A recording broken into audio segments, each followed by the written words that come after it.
Itu ratusan triliun loh import-import ilegal itu.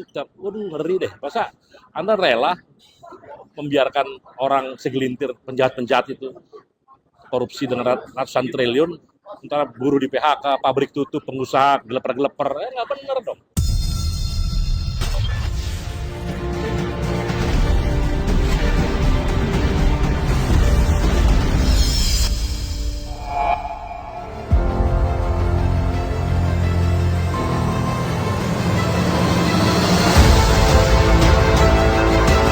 Maraknya peredaran barang-barang impor ilegal merupakan salah satu dampak terjadinya para pengusaha industri ataupun pabrik di Indonesia mengalami kebangkrutan yang berakibat terhadap ribuan buruh kehilangan pekerjaan.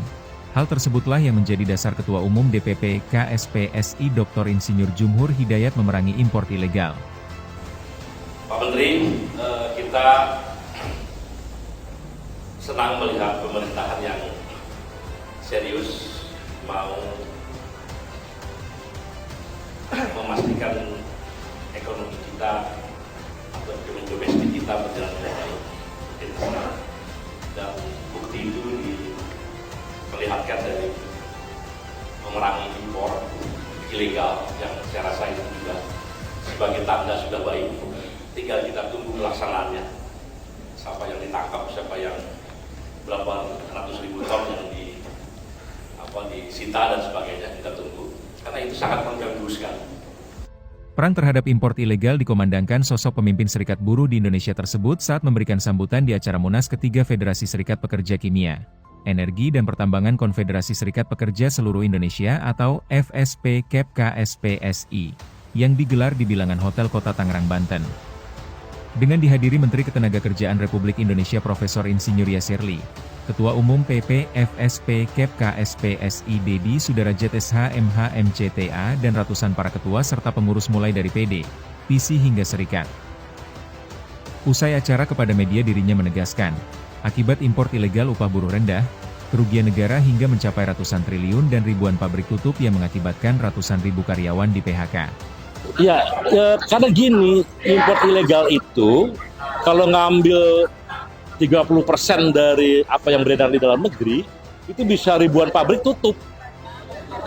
Ya, bisa ratusan ribu buruh di PHK. Dan itu udah terjadi dari sebelum-sebelumnya, karena kan udah berlangsung lama ya. Bisa membayar upah rendah dan sebagainya. Itu gara-gara itu. Kita nggak fair dong. Ya, orang capek-capek kerja, perusahaan juga kan kasihan. Dia capek-capek kerja, menghadapi buruh, menghadapi semua, tiba-tiba waktu mau jualan, dalam negerinya dipenuhi sama barang-barang ilegal, kan nggak fair itu, kasihan kan. Jadi kita nih bukan hanya bantu pengusaha, tapi kita bantu pekerja, bantu pengusaha, juga bantu pemerintah, karena ada pendapatan dari cukai, dari PPN dan sebagainya. Ini sebenarnya kalau yang namanya ekosistemnya tuh tidak korup, everybody happy.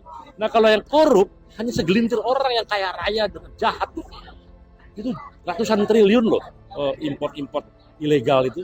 Waduh, ngeri deh. Masa Anda rela membiarkan orang segelintir penjahat-penjahat itu korupsi dengan ratusan triliun, sementara buruh di PHK, pabrik tutup, pengusaha geleper-geleper, nggak bener dong. Jadi kita mendorong itu. Nah, buruh itu perjuangannya bukan hanya urusan di dalam pabrik. Buruh, apalagi pada pimpinan level nasional, bicara soal yang besar. Karena yang besar ini turut mempengaruhi yang ekosistem ya. Itu mempengaruhi yang kecil, di mikro maksud saya gitu. Kalau mikronya bagus, makronya bagus, insya Allah mikronya juga baik. Gitu. Jadi sebenarnya itu kayak misalnya bunga bank tinggi, terjadi banyak kegiatan pungli, ya kan, ada premanisme dan sebagainya. Ya itu kan kasihan, pengusahanya kasihan, buruhnya juga mau nggak jadi kasihan juga. Gitu. Jadi kita bicara besar. Lebih lanjut dirinya menambahkan, untuk mengantisipasi terjadinya impor ilegal, pihaknya dalam hal ini Konfederasi Serikat Pekerja Seluruh Indonesia atau KSPSI, sudah melakukan beberapa upaya mulai dari diplomasi, kampanye perangi impor ilegal hingga melakukan aksi turun ke jalan. Kita dorong terus kan, bahkan kita demo apa semua terhadap peraturan-peraturan yang merugikan pasar dalam negeri. Jadi kita kerja diplomasi, kita bicara kampanye di mana-mana. Misalnya cukai kemarin kita kampanye. Cukai kalau dinaikkan seenaknya bisa berantakan nasib pekerja itu gitu. Akhirnya alhamdulillah kan dikabulkan lah gitu. Dan yang lain-lain, peraturan Menteri Perdagangan dirubah. Itu gara-gara desakan-desakan dari kita pada level nasional gitu. Jadi bukan hanya ngomong doang kita sih. Ya buruh, salah satu kekuatan buruh adalah persatuan buruhnya. Ya kalau buruh nggak ini ya, intelektual penting. Tapi kalau nggak didengarkan, diangkat angin lalu oleh para penjahat-penjahat itu, apa caranya? Argumentasi, ilmu pengetahuan, semua udah dibeberkan. Ini salah loh. Tapi mereka nggak mau melakukan apa. Oke. Kita pakai kekuatan persatuan buruh, bahkan bergerak di jalanan. Biar presiden denger. Ini presiden kan nggak denger. Terima kasih sudah menyaksikan tayangan kami. Jangan lupa klik subscribe, lonceng, like dan komen. Untuk dapat menyaksikan berita terbaru dari Indo TV, TV online Indonesia.